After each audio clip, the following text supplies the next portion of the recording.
안녕하세요.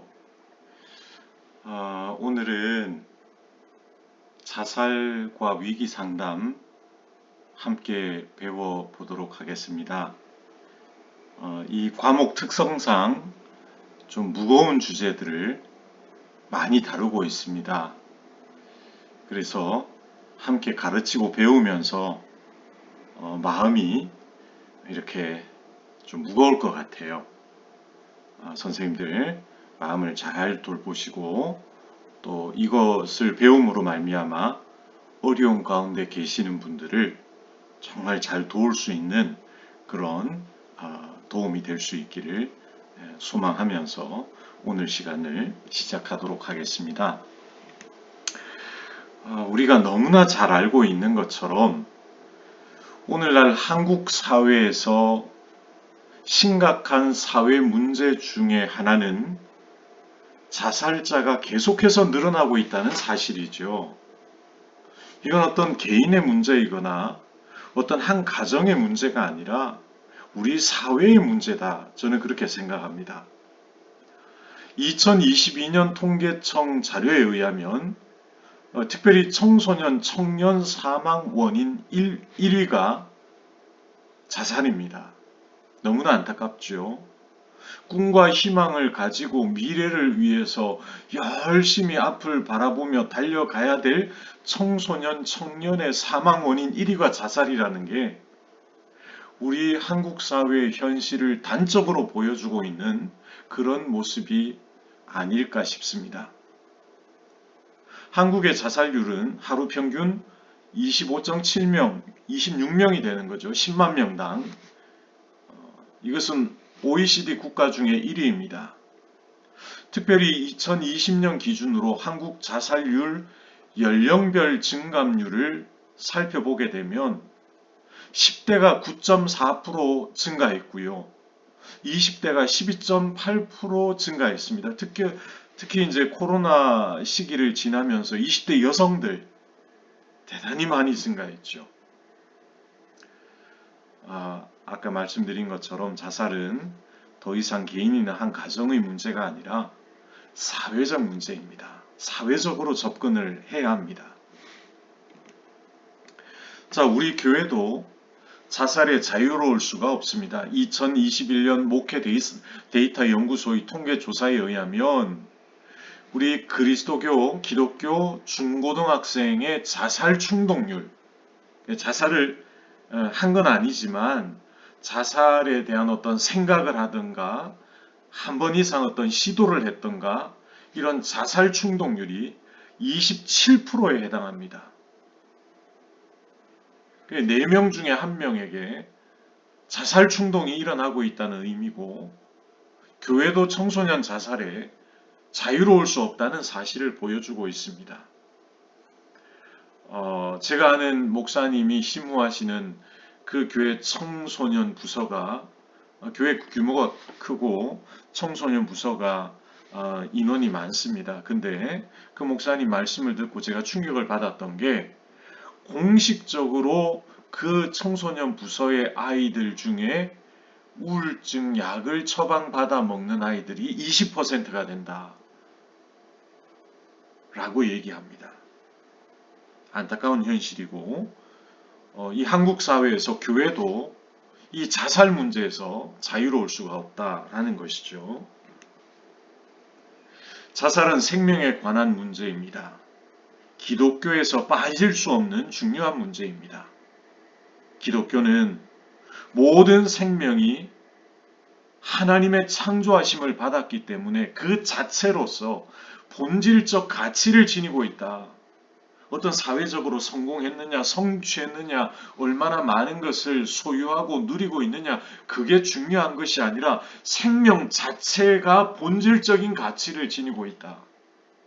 그렇게 보는 거죠. 따라서 기독교는 하나님이 주신 각 사람이 생명을 정말 소중하고 존귀하게 여기고 그 생명의 복을 누리며 그것을 잘 사용하며 살아가도록 하는 어떤 책임과 사명이 있습니다. 한자로 보면 생명이라는 것은 살라는 사명이지요. 아울러 이 세상 가운데 널리 팽배한 생명 경시풍조의 자살 문화에 대해서 저항할 뿐만 아니라 또한 거기에 더해서 생명 중심의 대한 문화를 발전시킬 시대적 요청에 응답할 사명과 필요가 우리 그리스도교에 있다는 것입니다. 자, 그러면 자살하는 이유가 무엇일까? 자살의 이유에 대한 가설은 다양합니다. 가족력의 유전적 취약성이 원인이 되기도 하고 공격성과 충동성 같은 기질적인 변수가 원인이 되기도 합니다. 유전 연구에서는 쌍생아, 쌍둥이 연구를 많이 하죠. 근데 그 쌍둥이 연구를 통해서 보니까 어떤 자살에도 유전적 취약성이 있더라는 거죠. 또 기질적인 그런 면도 작용을 하게 된다는 것입니다. 또 한 가지 중요한 것은 특히 이제 청소년, 청년 그 자살에 보면 모방 자살이 굉장히 큰 영향을 미친다. 연예인이나 스포츠 스타 등과 같은 사회적인 공인들의 자살을 모방하는 모방 자살이 이루어집니다. 실제로 예전에는 요즘은 좀 방송에서 자제를 하고 있습니다만은 예전에는 연예인이나 스포츠 스타 자살을 그냥 방송 뉴스에서 이렇게 내보냈을 때 그것을 보고 들었던 청소년 청년들이 따라서 자살하는 경우도 있었습니다. 가정 내 갈등이나 괴로운 삶의 문제가 원인으로 작용하기도 합니다. 알코올 중독, 약물 남용, 또 요즘에는 뭐 LSD라든가 손쉽게 마약에 접근할 수 있기 때문에 이런 어떤 마약 중독, 또 사회적 고립과 단절, 고독사 문제가 심각하지요. 혼자서 생활하다가 사망한 지 며칠 내는 몇 달 지나서 발견되는 경우가 있죠. 이런 고립과 단절의 고독사 문제, 신체적 성적 학대 경험 등의 특정한 사회적 요인이 자살의 원인으로 작용하기도 합니다. 극한 위기의 문제를 해결해 내지 못하고 그 위기를 만났을 때 누구에게 손을 내밀어 도움을 요청할 수도 없고 혼자서 그 위기의 문제를 싸매고 있다가 결국에는 극단적 선택을 하는 경우들이 있더라는 것입니다. 자, 자살의 이해를 우리가 한번 살펴볼 수 있기를 원합니다. 자살은 말 그대로 자기 스스로를 살인하는 행위입니다. 자기 자신에게 위해를 가하여서 생명을 끊고자 하는 자발적 행동이다. 그래서 자살을 뜻하는 영어의 suicide는 라틴어 sui, 자기와 sidium, 죽인다, 자기를 죽인다. 그 두 단어의 합성어죠. 그래서 스스로 자신의 생명을 끊어 죽는다는 것을 의미합니다. 또 현대적인 관점으로 보는 자살은 한 개인이 자신이 속한 사회에 결속되지 못하고 사회적 고립감, 단절감을 느껴 발생하는 하나의 사회적 현상으로 그렇게 간주를 합니다. 자살 현상은 생물학적, 심리적, 사회적, 대인관계적, 영적, 트라우마적인 측면 등으로 접근하고 이해할 수가 있는 것입니다. 첫 번째 생물학적 측면을 보게 되면 어떤 사람은 선천적으로 자살 충동과 우울에 취약할 수 있다라는 거죠. 하상운의 연구에 의하면 자살을 행한 사람이 항우울제의 역할을 담당하는 세로토닌 수치가 낮았다. 이 세로토닌이라는 신경 전달 물질은 우리 사람의 우울증과 굉장히 깊은 관계가 있다는 그런 연구들이 최근에 많이 나오고 있죠. 베틀러라는 학자는 자살자와 그 가족의 자살 또는 자살 기도자와의 관련성을 연구를 했는데 그 결과는 일반적으로 자살자 가족들이 다른 사람에 비해서 자살률이나 자살 시도율이 현저하게 높이 나타났다라고 보고를 합니다. 이게 무슨 의미냐 하면 자살을 일으킬 수 있는 어떤 특별한 특질이 존재한다. 그리고 이 특질이 유전된다는 것을 볼 수 있다는 것입니다. 똑같은 스트레스를 경험하더라도 어떤 사람은 불안이나 신체 증상을 대단히 일으키는 반면에 또 어떤 사람은 우울증을 일으키기도 하고 자살하기도 하는 이러한 차이점이 유전적 소인과 관련이 있다는 추측을 하게 되더라는 것입니다. 한편 자살자들의 뇌를 해부해 본 결과 신경 전달 물질 중의 하나인 세로토닌이 앞서 말씀드린 이 세로토닌이 뇌에서 평균치보다 낮게 검출이 되었다.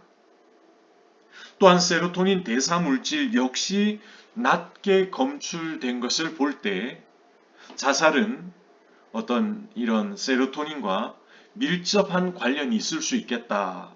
그렇게 보기도 합니다. 이외에도 우울증의 유전율 31%에서 41%죠. 어마어마한 퍼센트입니다. 이런 유전율과 일란성 쌍생아의 자살 시도에 관한 유전 연구, 항우울 기능을 담당하는 변형계의 해마를 연구하는 뇌영상 연구도 진행이 되었습니다. 자, 이러한 연구들은 두 가지를 얘기하는데 첫 번째는 우울증과 자살에 취약한 사람이 있다는 거죠. 두 번째는 의학적 치료가 중요하다. 의학적 치료가 반드시 개입이 돼야 된다. 물론 이제 어떤 통합적인 접근이 필요하겠지만 어떤 생물학적인 어떤 신체적인 취약성을 가지고 있다고 볼 때 통합적인 접근 중에서도 의료적, 의학적 치료 이러한 접근이 대단히 중요하다라는 것을 말해주고 있습니다. 따라서 위기 상담자는 그러한 어떤 취약한 사람들이 의학적인 치료를 받을 수 있도록 연결하는 것이 대단히 중요하고요. 그리고 아까 말씀드린 것처럼 통합적인 치료 접근이 필요하다.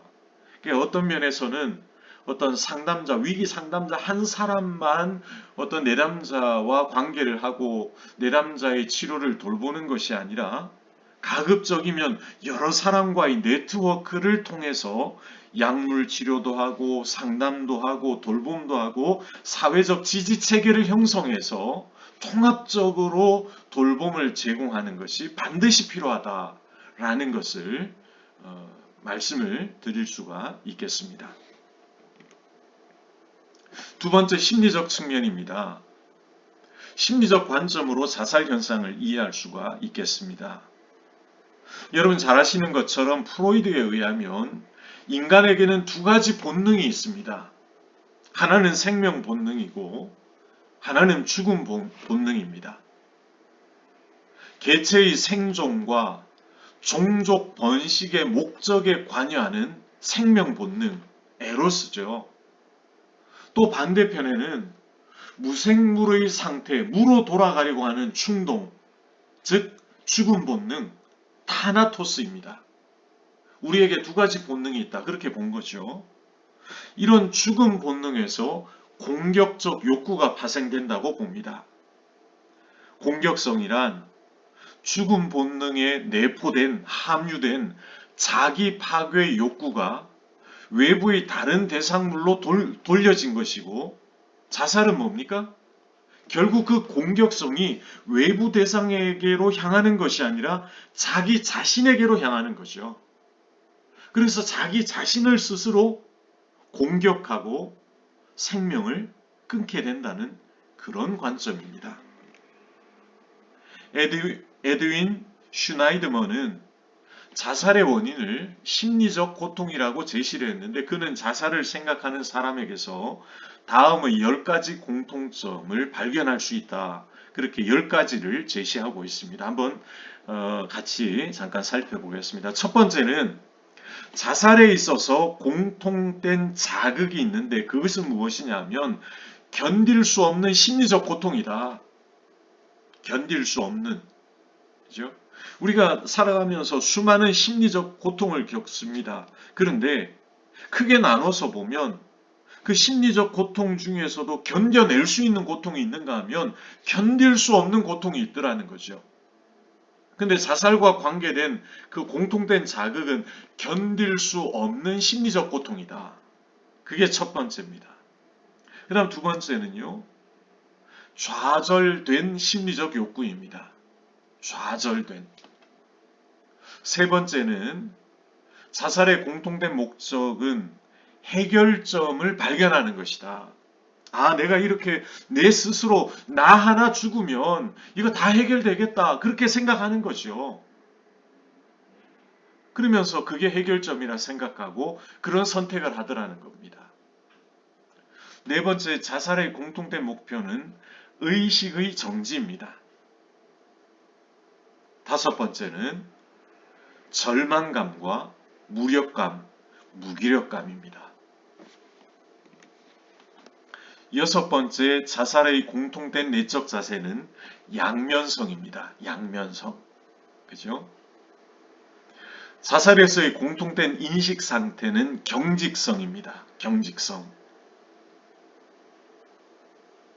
탄력성이 있는 사람들은 어려움을 겪어도 때로는 극단적인 생각을 하기는 하지만 탄력성, 회복 탄력성을 가지고 있는 사람들은 그 어려움에서 잠깐 힘들어하다가 다시 스프링이 튀어 오르는 것처럼 다시 일어나죠. 그런데 자살을 선택하는 사람들의 인식 상태는 그런 탄력성이 아니라 경직되어 있다는 거죠. 경직되어 있다. 여덟 번째는 자살에서의 공통된 대인관계적 행동은 의도의 전달이다. 이게 뭡니까?